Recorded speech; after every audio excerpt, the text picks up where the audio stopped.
नमस्कार दोस्तों, हमारी आज की कहानी का नाम है लिहाज। भाभी, कुछ दिन मम्मी को यहाँ ले आओ। जगह बदलने से उन्हें अच्छा लगेगा।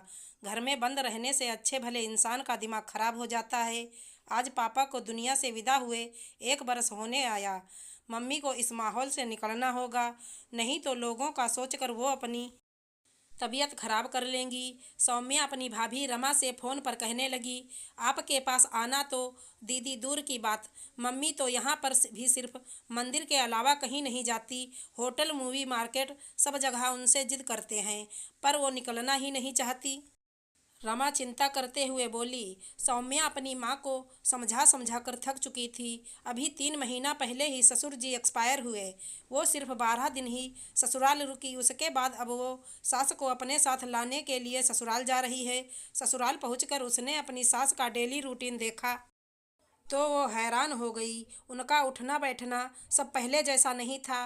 पहले वो सिर्फ पापा जी के पीछे पीछे घूमती रहती थी, लेकिन अब वो अपना ज़्यादा ध्यान रखने लगी थी। देवरानियों से बातचीत हुई। अरे भाभी, सासू जी को तो पूछो मत, पड़ोसी भी बातें बनाने लगे हैं। अभी दिन ही कितने हुए, तुम्हारे ससुर जी को माता जी ने तो वाक शुरू कर दी, और भी जाने क्या क्या। प्रीति जेठानी रमा से बोली, यही नहीं भाभी, टी शर्ट लोअर पहनकर घूमती हैं। खाने पीने में और ज़्यादा नखरे शुरू कर दिए हैं। सिर्फ ग्रीन टी पीती हैं, शुगर फ्री मिठाई खाती हैं। जहाँ भी घूमने का पूछते हैं तैयार हो जाती हैं। दूसरी देवरानी बोली। देवरानियों की बातें सुन रमा बहुत हैरान थी, लेकिन उसने कोई जवाब न देकर उस समय चुप रहने में ही भलाई समझी। रमा सास मनोरमा को अपने साथ अपने घर ले आई। मनोरमा जी का वही रूटीन था, सुबह जल्दी उठकर वॉक करना, ग्रीन टी पीना। एक दिन तो सासू माँ ने रमा का स्लीवलेस टी शर्ट पहन लिया तो बेटे दीपक ने ही टोक दिया, मम्मी कुछ तो उम्र का लिहाज करो। दीपक तो बोल कर चला गया। मनोरमा की आंखों में आंसू टपकने को थे। रमा दौड़कर पानी का गिलास ले आई। मम्मी जी, मैं इनकी तरफ से माफ़ी मांगती हूँ। आप बुरा मत मानिएगा। बेटा, आज तक पति की, बच्चों की, सबकी सुनती आई हूँ। अब अपने मन की सुनने लगी तो सबको एतराज हो गया। खैर, किसी की बातों का अब मुझ पर कोई असर नहीं होता, क्योंकि उम्र कुछ भी हो, मैंने तो अपने लिए जीना शुरू ही अभी किया है।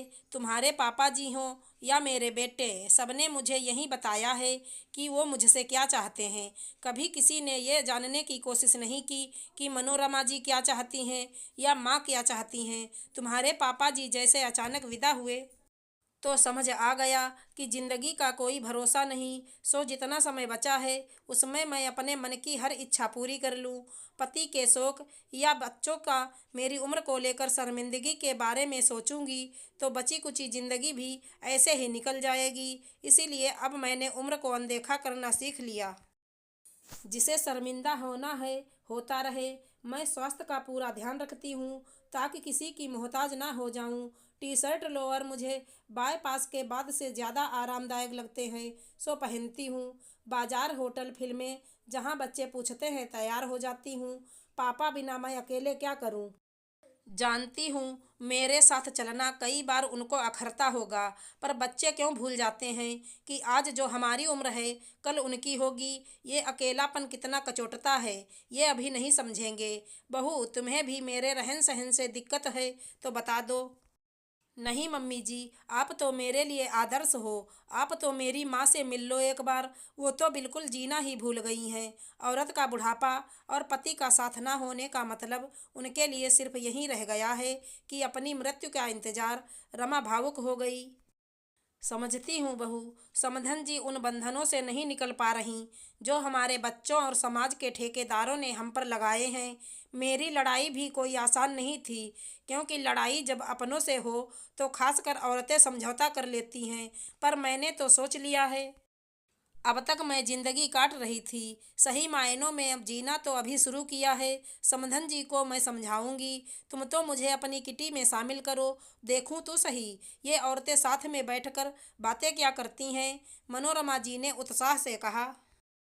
हाँ मम्मी जी, हमारे यहाँ सासों की अलग किट्टी है और बहुओं की अलग। रमा मुस्कुराते हुए बोली। ओहो, अब समझ गई कि ये औरतें क्या बातें करती होंगी। मनोरमा जी ने कहा। सास वाली किट्टी में बहुओं की बुराई। रमा के वाक्य को मनोरमा जी ने पूरा किया। बहुओं वाली किटी में सास की बुराई। दोनों सास बहू खिलखिलाकर हंसने लगी। आशा करती हूँ हमारी कहानी अच्छी लगी होगी। धन्यवाद दोस्तों।